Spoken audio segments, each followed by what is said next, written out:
خير مبارك. تقبل الله. Let's go play! یو وخت خبره په موردان ته نږدې یو کلی کې یو سړی اوسېده. نوم یې حبیب و. د اختر ورځې رانږدې شوې وې. په کلي کې هر طرف خوشحالي وه.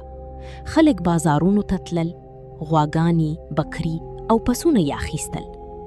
ماشومان به خوشحال وو او هر کور کې به د قربانۍ خبرې کېدې.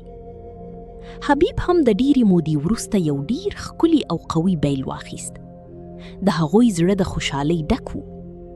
کور ته چې راغی، زه یې وویل: ابا، دا خو ډېر ښکلي بیل دی. راځه عکسونه یې واخلو او په واټساپ او فیسبوک یې واچو چې ټول خلک یې وویني.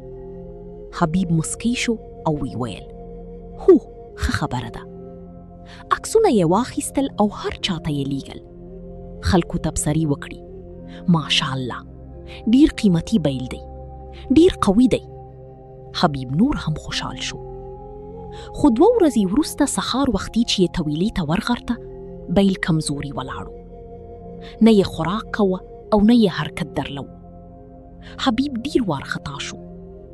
ډاکټر یې راوست، درمل یې ورکړو، خو د بیل حالت ښه نه شو. حبیب په غمجن زړه وویل: کاش چې ما یې عکسونه نه وای خپاره کړي.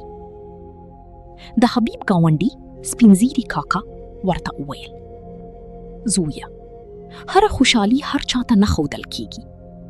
ځینې خلک په رښتیا خوشحالیږي، خو ځینې بې له قصده نظر هم لګوي.